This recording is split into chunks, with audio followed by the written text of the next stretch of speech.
So William Miller, one of the greatest religious thinkers in American history, proposed a new interpretation of the apocalypse, his own interpretation, the third reinterpretation of the book of Revelation. Not only did he propose his own interpretation of Revelation, but he started a movement which is known as the Millerite movement.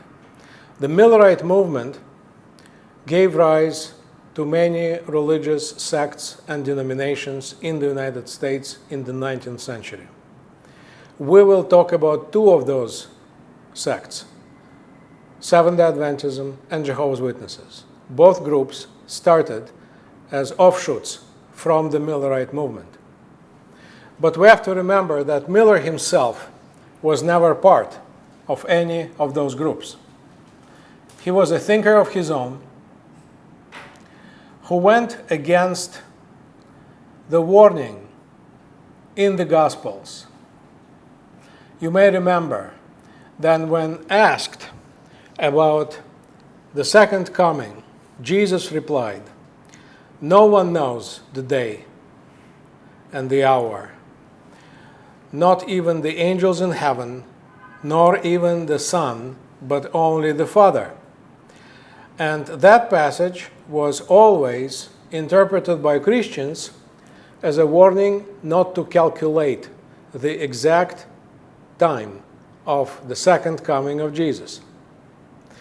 Remember, St. Augustine thought that he was an agnostic, that he did not really know when would it happen.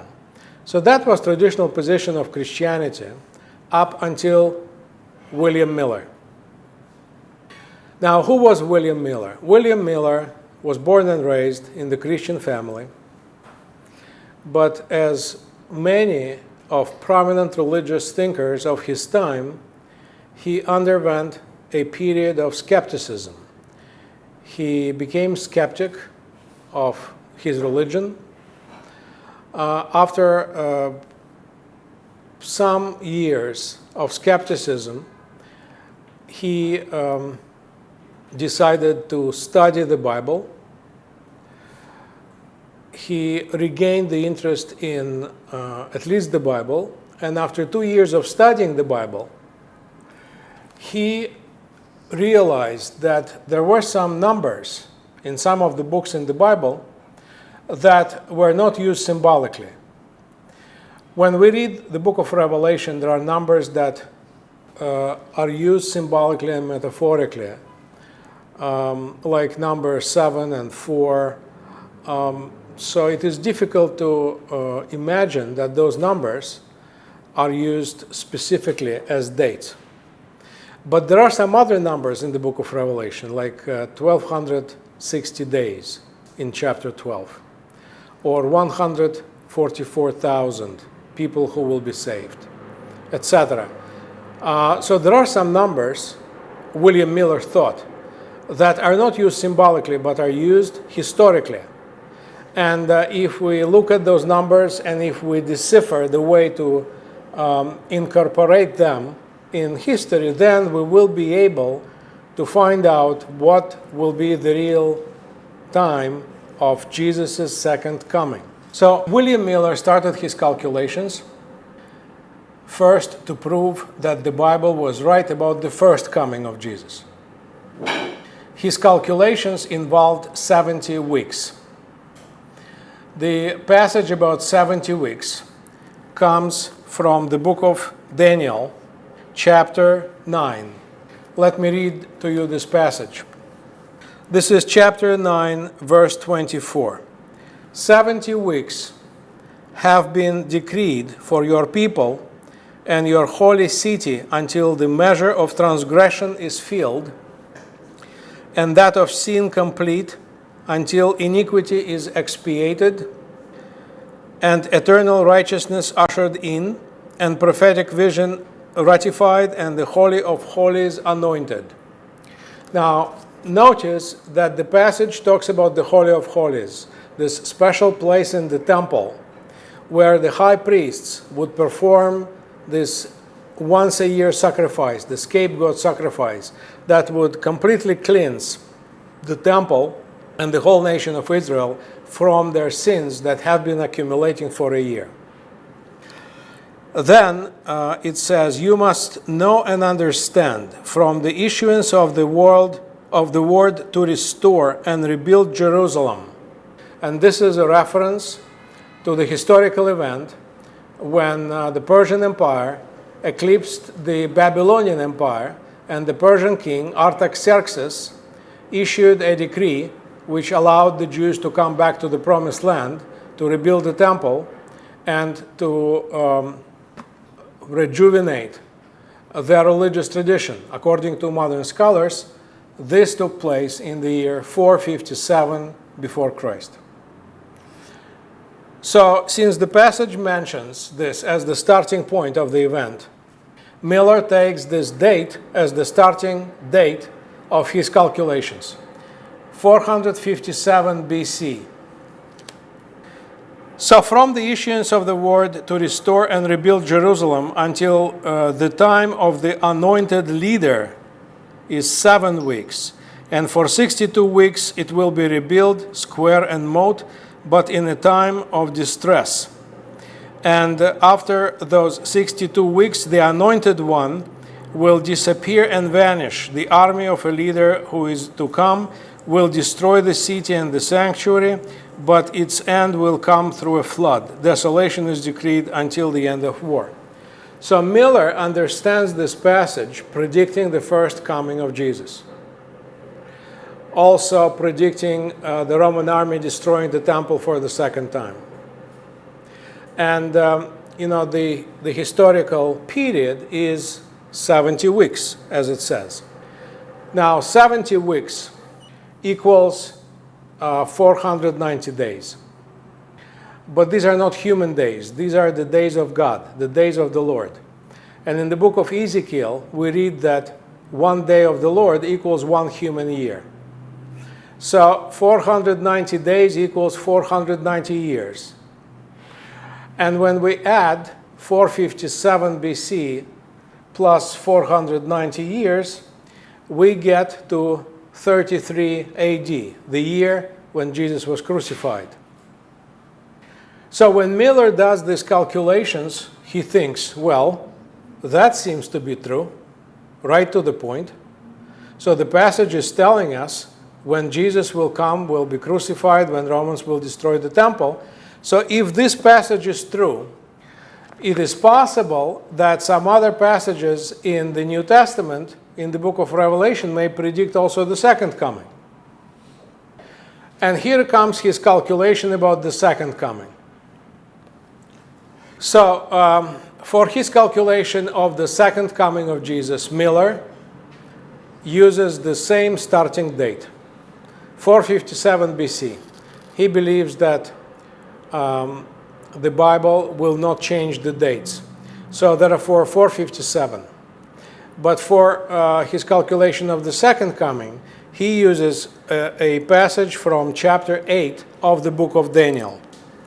Chapter 8 of the book of Daniel says, then, this is verse 13, then I heard a holy being speaking, and another holy being said to whomever it was who was speaking, how long will what was seen in the vision last? The regular offering be forsaken because of transgression, the sanctuary be surrendered, and the heavenly host be trampled. He answered me, for 2,300 evenings and mornings, then the sanctuary shall be cleansed. So the cleansing of the sanctuary in the first and the second case, for Miller, refers to the coming of Jesus.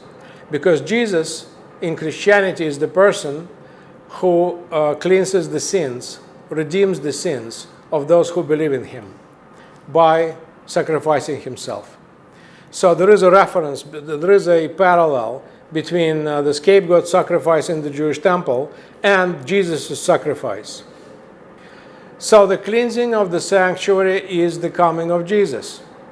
And between 457 and the second coming, we should put 2300 evenings and mornings, 2300 days. As Ezekiel says, one day of the Lord is one human year. So if we add 2300 years to 457, we get 1843. This is the conclusion that Miller comes to after studying the Bible for 2 years, but he does not tell anything about it. He does not tell anyone about it, only his closest friends. And his friends actually persuade him to start giving lectures about that. And Miller agrees, and he starts lecturing, and his message becomes so popular that he is actually traveling from state to state, from church to church, talking about the second coming that will happen in 1843. So as a result, he creates a movement. Thousands of people are expecting Jesus to come in the year 1843. But 1843 passes, nothing happens. Then Miller recalculates. He says that he lost 1 year, the year of the switch between before Christ to after Christ, this year 0. So he adds 1 more year.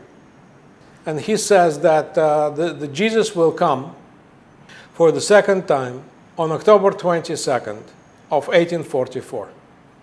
On October 22nd of 1844, those people who believe Miller, thousands of them, sell their businesses, sell their homes in different parts of the country, and gather together on closest mountains to wait for Jesus to come in glory and on the cloud. The day passes, nothing happens. So this day, October 22nd of 1844, is known in American religious history as the Day of the Great Disappointment. So people's lives were ruined. Miller soon died after that. I mean, some years later he died. And it would seem that the movement that he initiated would die with him. But in spite of the fact that his predictions were wrong, explicitly wrong, the movement did not die. In fact, it experienced a revival. And as it always happens with religion, the revival was connected with new interpretations of Miller's predictions of the second coming. And these new interpretations were advanced by many people who would later claim that they had their own visions, and that their visions, in fact, confirmed, corroborated what Miller had been predicting, that Jesus did come on October 22nd of 1844, but his coming was not physical, not literal, but heavenly. But that already would be the history of our two groups, Seventh-day Adventism and later Jehovah's Witnesses.